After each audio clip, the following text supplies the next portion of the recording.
Peace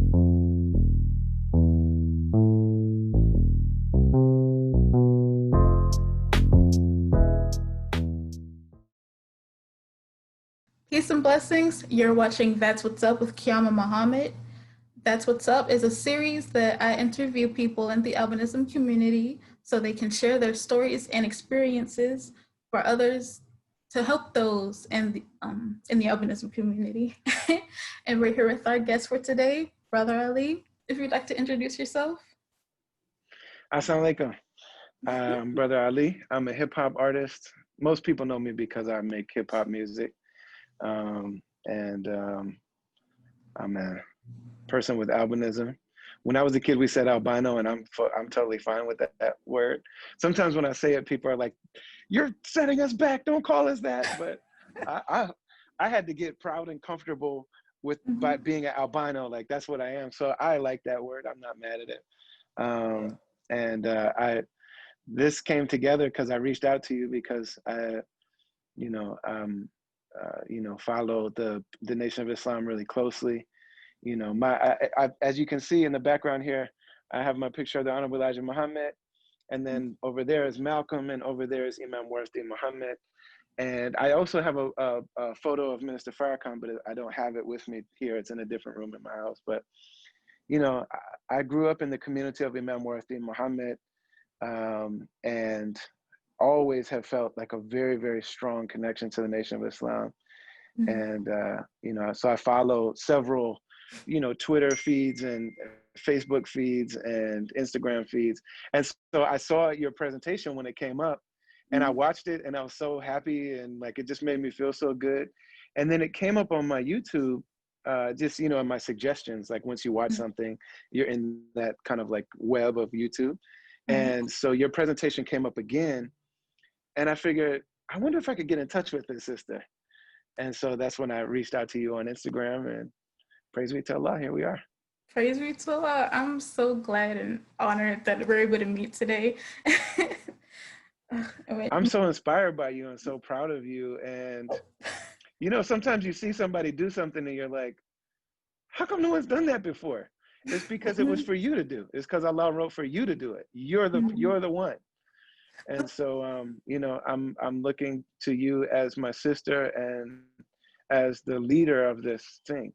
And so I'm at your service. You should consider me. And that's why I told you when I hit you up, consider me your brother, and really consider me your servant. If there's, like, when somebody does something and takes the lead on something, it's like we fall in line. And when you messaged me, I was like, oh my God, this is Brother Ali. I was like telling my mom, my dad, and my brother, I was like, this is Brother Ali. Like, I listened to his music before. I was like, whoa. Like, because when I've heard about you before, like years ago. I was like, it's albino brother in Islam. And I was like, I couldn't comprehend it for a few seconds. So I was just real excited when you reached out to me. So thank you again. And I'm a fan of, I was a fan of yours before this conversation, before this meeting too. So we're in the same boat. All right. And like I replied, you can consider me your sister. We're in this together. Praise be to Allah. So, start off, my first question would be, how was it for you growing up? Since you're albino, was it like any different than just anybody else that you grew up with, or just how was it for you growing up? I think it was dramatically different. I think that it shaped my worldview as much as anything else. As much as, being a Muslim, as much as anything else. My family is white. My mom's adopted, so we don't know exactly where her origins are. But even most European Americans, they're not really sure. A lot of them aren't really sure what their background is. And that's the case with both of my parents. Both my parents also died pretty young. I was a young adult when they died, but both of them died pretty young. And when we were born, we lived in tiny cities in the Midwest.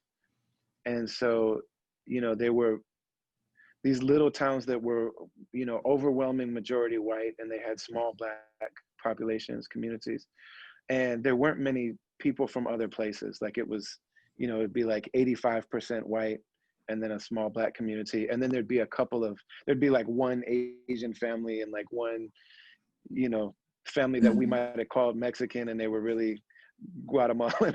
You know what I mean? But, and from the time that I started school, I just felt like a complete outcast, and these people treated me really cruel. And it wasn't all of them, but it was the vocal ones. The ones that were saying anything about me were saying really horrible, dehumanizing things. I have a song called Pray For Me, where I talk about the fact that one year I went to school, maybe second or third grade, and the first day of school, people were trying to figure out why I look like this, that I was bumping into stuff and like, squinting a lot and all the stuff that we do. And somebody announced, like some second grader just announced like really confidently, he's got AIDS. And so everybody called me AIDS, like it became my name. Not only was it true, but like, he just said it so confidently that people were just like, oh. And also this was the like late 80s, and so AIDS was still kind of new. People weren't really sure what it was or how you got it. And that was my name. Like everybody called me AIDS. They didn't know my name. And I didn't realize how bad that was or how cruel that was until a teacher accidentally called me AIDS one time. And I could see on her face like how she had told herself like, never say that, just because everybody else says it, you should never. And she messed up and called me AIDS, and she felt really bad. So the next year my family moved a lot. So I was always a new kid in school, which is like, once people get used to you being different, it can be all right. But if you're always new, it's like, I'm going through this over and over again. So we moved the following summer, and my mom, like I said, was adopted. She was adopted to a Norwegian family, this was in Wisconsin. And they all have blonde hair, blue eyes. My mom had dark hair and eyes. So she dyed her hair blonde, and so she could fit in with her family. So she said, okay, when you switch school, we go to a new school, we're gonna dye your hair blonde, and we're gonna get you some tinted glasses, and you can like fit in, like almost like you can pass for like a regular white boy. So we had to go to like several different places because they tried to dye my hair and it turned purple, because like the hair dye like works with the color that's in your hair. I think I don't, I'm not like a, but it didn't work. It turned purple. It smelled bad. Finally, we went to this other place where this other lady figured it out. And I'm like sitting in the chair, and it's like chemicals and all this stuff. And then I realized that this isn't just once that this is going to happen, but every few weeks I got to go back because the new growth is going to be white. So, that became a really depressing time for me. And I was like second, third grade, 7 or 8 years old. And it was a really depressing time because I kind of looked like other people, but, there was a Black woman that worked at our school who was like the disciplined person. I don't know if you've been to these schools that are mostly white and they just have a few Black kids, but they hire like a Black disciplined person to basically, like, they are basically saying like, we're not really trying to educate these Black kids. We just need to contain them while we educate the white kids. So they hire one Black person that they give them the job of like discipline. They change the language all the time, but it's basically that we all know why that person's there. So this woman, I think she knew, like, wherever I go, people from the African diaspora always know what an albino is, and they know what we need. They always like ask me if I'm okay. Like we were walking one time, I was walking with these two friends. One's name is Ashanti Abdullah, it's a Black American brother, and another brother named Tunji, who's West African. We were in Australia, walking down in this open market, and this West African man, looked West African, he walked up on the three of us, and he said to me, he didn't speak to Tunji or Ashanti. He looked right at me and said, "Salam alaikum, are you okay?" And I was like, "Wa alaikum salam, I'm okay." And he was like, "Okay, brother." And they were looking at me like, "How come they talk to you? Why didn't they say nothing to us?" people from the African diaspora are like, that's one of ours, and we know what to do. And Mm-hmm. they're the people that celebrate it. If you look at like albino beautiful, albinism beautiful IG Mm-hmm. feeds, it's like 99% black parents that are look how cute Keisha is. Right. And white parents are just like, oh, he's got a weird disease. Don't worry, it's okay. You know what I mean? But all over the world, like black people celebrate it. Mm-hmm. And so this black teacher, I think she knew that I was albino, and she knew that I was like doing my own version of conking, like trying to pass, like my Mm-hmm. own version of like a perm. And so she's the one that really taught me, about, and she really taught me about Black is beautiful. Like that's what she Mm-hmm. taught me. She's like, we used to, fry our hair, and we used to do all these chemicals and stuff. So when I read Malcolm's autobiography and he was talking about conking, like the conk process, I was like, yeah, and what really resonated with me is that not only was I changing the way that I appear, but I was trying to make myself look more like the people who were calling me AIDS and dehumanizing me. I was Mm-hmm. disguising myself to look more like them, which, on the innermost psychological level, my mom, without realizing it, she's trying to save me from their cruelty, but she didn't realize that she was helping me look more like the people that were dehumanizing me. And internally, what that says is they're right. What they're saying about you is right. There's something wrong with you that needs to be changed. And so the idea of Black is beautiful is what made life livable for me. Mm-hmm. And I also realized at that moment, my mom's not going to know, like life hasn't prepared her to teach me what I'm going to need to know. And so from that point on, all of my friends and all the most important people in my life were Black. And some people say, like, I've read interviews about me or articles where they'll be like, he was embraced by the Black community. I wouldn't say embraced, but I was Right. a person, Mm-hmm. and people still made jokes about me, but they were just meant to be funny. Mm-hmm. It wasn't to dehumanize me. And if I had jokes for them that were equally funny, then we're just two people doing the dozens, or we used to call it capping, like, you Mm-hmm. know. So I went from not being a human being to being one. Mm-hmm. And from that point on, that's the way that I've always interfaced with life. Mm-hmm. So Yeah. I wouldn't change it. I wouldn't change anything. I Mm-hmm. wouldn't change anything about that. I wouldn't trade that for anything, for a hill of gold or 100, uh, you know, girlfriends, or like, I just wouldn't trade it for anything. It's like this is why I'm like I am. Yeah, I was gonna say So I'm very like grateful. like you say, like it helped you grow as a person. Just from when you say from not being a person to being one, it's like yeah, it's like that's like mental growth. Like it's like you calling me this, and I'm thinking like I'm not anything to just being like, well, I actually am somebody, and you can't tell me nothing to back me up from that anymore. Yeah, Jesse Jackson used to lead the thing. I am somebody. I Mm-hmm. might be poor, but I am somebody. Like Mm-hmm. those things resonate very deeply with me. And we mentioned before we started broadcasting that because people don't understand albinism, I've been in situations where people have called the police on me.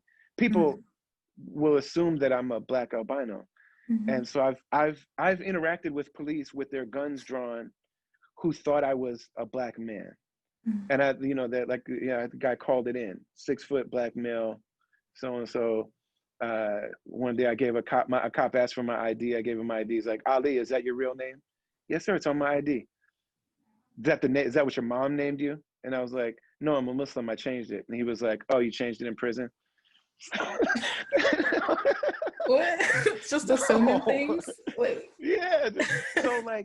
So when I see the videos like online of Black men and police, in my body, like my safety, fight and flight reaction to that is always with the Black person and never with the cop.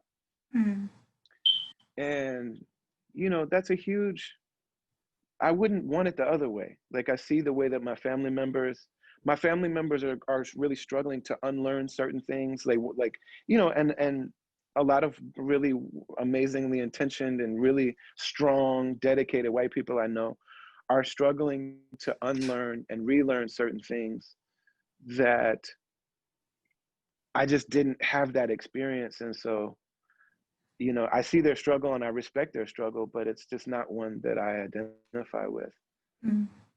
Because like you can actually be in the shoes of, like, say like a black man, like you've been in their shoes, even though like you're not. To a degree, yeah. Yeah. To a degree, in certain ways, like I haven't lived the experience of a black man. Right. It's not that, but I also have not lived the experience of a white man. Mm. And you know, especially as a person that believes in, that cares about spirituality, you know, that's not a predicament. As a spiritual person, living and being formed as a white man is not something to that anybody spiritual would say is like a desirable a desirable spiritual path. Like that's a tough one. That's a tough one. Privilege and spirituality, you're gonna have a lot of wrestling there. That's just a fight I wouldn't sign up for. You know, so when I see people doing it, I really admire those people. You look at like Father Flager, that's always with the minister, and it's like, how'd you get like that? You know what I mean? He had to do a lot of unlearning and reprogramming, and you know, a lot of the Yakub training. It's like, how'd you get like that? I just like to stand next to the minister, like who has so much hate for no apparent reason, and people would see like the figure just like, why are you standing next to him when you know just I couldn't even begin to start on that, but Yeah, and I mean, he seems to be very sincere. It's just like, if you don't like the minister, don't like me either. right. Anything bad you have to say about the minister, say to me. You know, if you if you want to you know, remove him from Instagram and YouTube and things like that, let's have the press conference at my church. It's like, man, it's a beautiful thing. If I love that relationship. It's really cute, and sometimes and I don't say that to disparage anybody, but to see the love that they have between them is it's really heartwarming. That's a more appropriate term. Yeah. Right. So I guess the next question um would be on, so you mentioned that you're a hip hop artist. So how did you get started? Like what inspired you in to get into music and hip hop in general, specifically? It's mostly because once I, you know, like I never had friends, you know, I never had like a community of friends. I wasn't like, I was a outcast, alone kid until this kind of like opening with the Black community. And then, you know, so from the time that this was like, you know, 7 years old, second grade. And from that time, I realized that my friends and their families and their community and their are amazing. And the white world doesn't know that or acknowledge that. And so I loved music. I've always loved music. My mother really loved music. My mother, it's funny, it's not funny, but it's really deep that my earliest memories are my mother singing me Cat Stevens songs. Like she played a guitar, and you know, and Cat Stevens like very famously became a Muslim at the height of his fame and grew a big beard and named himself Yusuf Islam. You know what I mean? And you know, those are my early memories of music and things like that. And then, but she also loved Dionne Warwick, and she loved a lot of you know, Black singers and songwriters. And so I always loved music. But when I became aware of hip hop, the genius of it just made me realize what I thought was like, okay, now the world is gonna know what I know about my friends, that my friends are, you know, funny and clever and intelligent and righteous and, you know, really human on really beautifully nuanced levels, you know, that all of these different types of hip hop. And, you know, hip hop was on the radio now. I know you know this, but Right. the hip hop that's on the radio now is like, this is what's happened to hip hop after the white man's entertainment industry got a hold of it. And it took a long time to get it to where it is now. From, you know, the mid 70s until now, it was a lot of very intentional choices and fights and robberies that happened and murders that happened in order to get hip hop to just be, you know, just a tool to sell products and sex and things like that. That's not the hip hop that we grew up with, and I know you know that really well. Right. But the hip hop I grew up with was Chuck D and KRS-One and Rakim, and all of Yes. them were either were themselves directly affiliated with some part of our Muslim, of like the family of Black Islam, whether it's the 5%ers, the Nation of Islam, you know, some sort of like Black traditionalist Muslim movement, Dr. Malachi York in Brooklyn. All of my favorite people were either directly members of one of those communities or had deep love and like open reverence for them. So KRS once said, I'm not a Muslim, but I do support them. My Father in heaven taught me and taught them. And he says, I'm not a Muslim, but to Allah I'm obedient. You know, so even the people that weren't Muslim were like, hey, I love y'all. I'm your ally. Right. And so, you know, that was, it was something that really not only affirmed what I already knew, but it just celebrated it and educated us and gave us something to feel strong and powerful about, gave us something to be happy about. When we were sad, there was music that we could listen to, introspective, all of the, it's like an undeniable showing of Black genius and humanity and inconsistencies and like everything human, you know what I mean? That like somebody would be so righteous on one song, you know, it's like, is Tupac, is he Dear Mama and Brenda's Got a Baby, or is he Hit 'Em Up? And he's both. Right. He's a human being. And like our brothers are both, and our sisters are both. You know what I mean? You know, you know, our sisters, are they like this or are they like that? We're like, hey man, we're all part of the family. And so that was the thing for me about the music that attracted me at first. And then also it became something that I could be known for other than just being the albino kid. Like I say, like, and not just be the new kid that's albino. I have a song like this called Us. Not be just the new kid that's albino, make them say, yeah, I know, but have you heard him rhyme though? That became the second thing. Like, oh, they're like, who's this kid in our school he's 12, but he looks like the Kentucky Fried Chicken man. Like, have you heard him rap? Like, he could rap. Like, whoa, that almost took over. You know what I mean? So like the albino part just became like the secondary thing. Right. You know, and then people start walking up and like, before they say anything, heard you think you can rap, you know? So it became also an identity thing for me really quickly. Speaking of your music, just wanted to get some insight on a few of your songs. So the first song that I've ever heard of yours was Forrest Whitaker.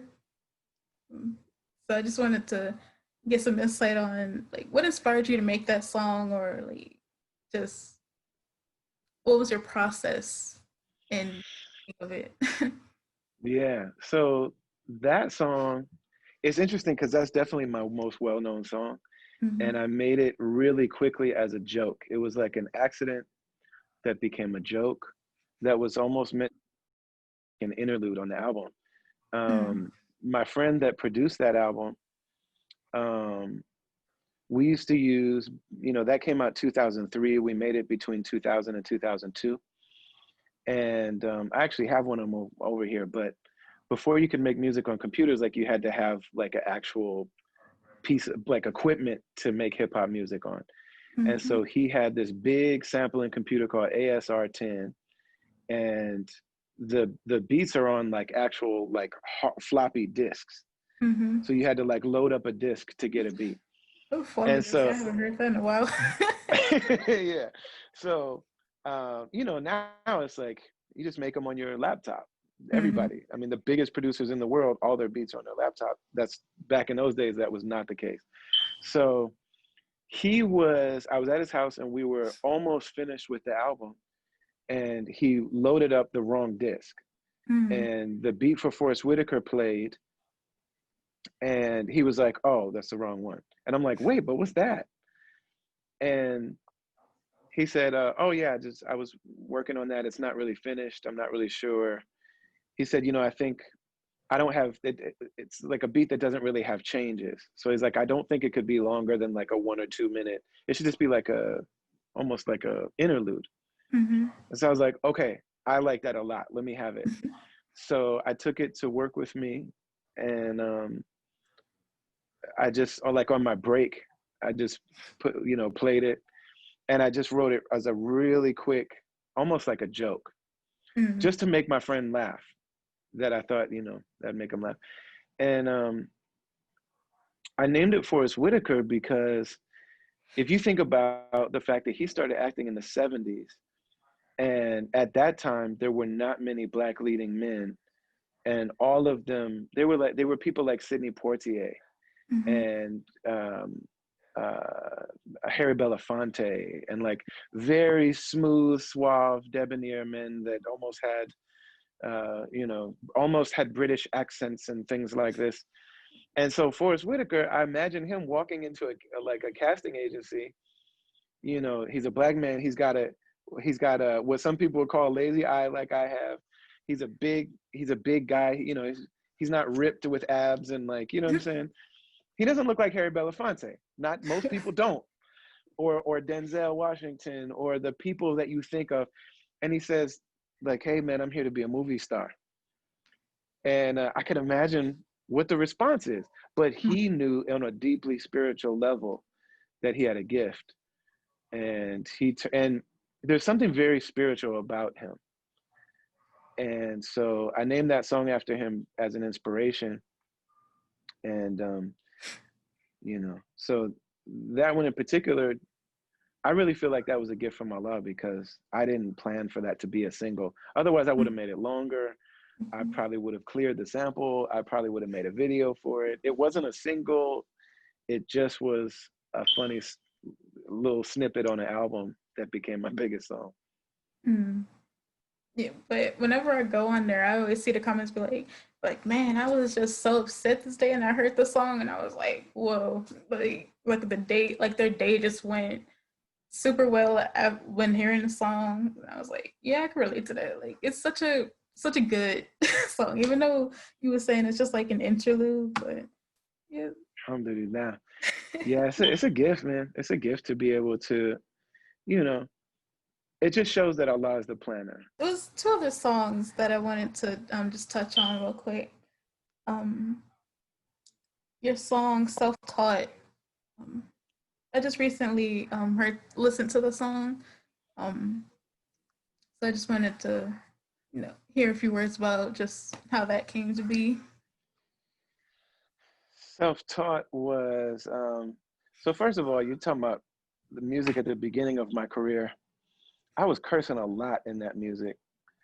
And so thank you for being patient with me and for not bringing that up and embarrassing your brother. No problem, no problem. It's funny because one of the guys that I've become really close with, I've loved him and known him for about the last 10 years, but Evidence from this group from LA called Dilated Peoples produced my last album.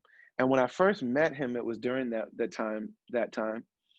And he was laughing at me because he said, for a conscious rapper, you curse more than a gangster rapper. Mm.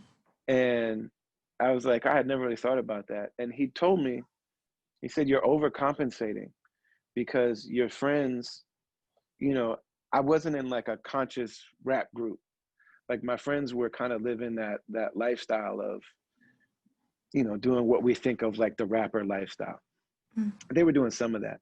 But he said, because of the fact that you don't do the things that they do in your personal life, in terms of like partying and being with women and things like that. He said, you're cursing so much to overcompensate because you want to fit in. Mm. And it's funny because when he said that, I didn't like hearing it, but it always stayed with me. And I know that my Muslim teachers always encouraged me making music, but they didn't necessarily like the language. Mm-hmm. And then finally, in 2014, so even when I perform self-taught in my other songs, I replace most of the foul language that I was using, except for the ones that I'm using intentionally, like Uncle Sam, goddamn, is going to be Yeah, God. You of got to course. say goddamn because I mean that literally, you know. Mm-hmm. But self-taught, that was because of the fact that I was out on tour with independent musicians and with, you know, independent rappers, and we were just figuring out ways to to do our business. Nobody, you know, we're from Minnesota. It's not like there's not hip hop industry out here. Mm. There was Prince and, you know, Mint Condition. I don't know if you know about Mint Condition, Pretty Brown Eyes, but they're out here. But in terms of hip hop, there's just, we didn't really have people to show us how to have a career. And so we Mm. had to teach ourselves. And that song, that's my second like EP. And I started to feel like we were figuring it out, and I was Mm. celebrating. And kind of like that victorious feeling of, we're not supposed to be able to do this, but we're doing it. Mm. All right. So I know you said that your friend, you said that it's like you were overcompensating. Would you say Mm-hmm. kind of remind you when you were younger and you would kind of like overcompensate to fit in with the other children? You It's interesting. related to that? Probably, probably, but it's interesting because there's certain decisions and certain just, you know, things that we do sometimes without understanding what our motivation is, and sometimes we need brothers and sisters to really be like mirrors for us, Mm-hmm. to point those things out. Because, you know, that same person, I was my friend Evidence, I was hesitating on making a decision that he knew that I was on the fence about for like a year. And finally he said, don't think about it, just tell me, why haven't you done this yet? And I realized it was fear. And once I realized that, it's like, oh, we don't do fear. The Mm. Muslims don't do fear. Like, Right. that's not really, we fear Allah, you know what I mean? Mm-hmm. And we fear displeasing him. We fear being less than what Allah created us to be. Mm-hmm. We fear, you know, being less than virtuous. We fear dishonoring ourselves and our people, our communities, our teachers. But we don't do things because we fear. So Right. just something about saying that out loud made me change it. And it was a Mm-hmm. similar thing when he said, you're overcompensating. And he was Mm-hmm. laughing and he was making it easy for me and things. But nothing, and he's not Muslim, you know, nothing that a Muslim said to me made me really change because I was being defensive. But when he basically revealed that to me about myself, that veil that I had, Mm-hmm. you know, I actually thought I was honoring my friends by cursing. The ego is an acrobat. It's like a ninja. Like your ego can, like, it does things and it tells you lies. It makes us lie to ourselves about, Mm-hmm. you know, less than honorable things we want to do. And it can even make us think that we're doing dishonorable things for honorable reasons. Mm-hmm. And then when you get back, it's like, man, if you would just follow the code of Islam, you would have been fine from the beginning. But my Mm-hmm. ego was telling me that, was lying to me and saying that if I curse, it'll make my friends know that I don't think I'm better than them. Mm-hmm. And it'll make them feel welcome around me. Because, you know, when they're smoking weed and drinking and, you know, when we were younger and they used to hang out with women and at shows and things, you know, now they're all married and, you know, but when we were younger, I could feel a sense in them that they would be uncomfortable doing those things in front of me. Mm-hmm. But that's them wrestling with the truth. It's not for me to lower myself to relieve them of that. Mm-hmm. You know, when we see something in someone and it casts a light on some areas where we still would like to grow. You know, if they didn't feel, if they didn't, they're only feeling discomfort because something inside their nature is saying, I probably shouldn't be doing this. Mm-hmm. And it's not for me to alleviate that in them, you know. And that's why I've learned so much from the ministers in the Nation of Islam, especially with this one. I got to shout out Minister Nuri Muhammad. Mm-hmm. And they say student minister. And so I'll respect the fact that Minister Farrakhan told them to say student minister. But, you know, to me, Minister Nuri is a minister. You know, he's a minister to me.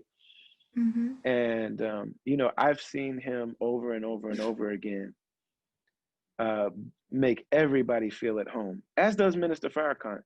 Make everyone feel comfortable, but you don't leave their presence without also being aware that I have a lot of work to do on myself. Well, I know I keep saying this, but I can relate. Mm, With people around you just doing stuff, you know, it's like you know, we're not supposed to be doing that. But just like personally, like when I would be going to public school, mm, and I was out of MUI, Muhammad University of Islam, and it's like I just see like um my close friends, like they be smoking weed, like we be going to the train station and be smoking weed, and I'm just like, oof. Like, okay. But I know I can't really say like, you know, you can't do that. Like they gotta just you know, learn for themselves, basically. Like, but yeah. I have to say that your generation has a challenge that, you know,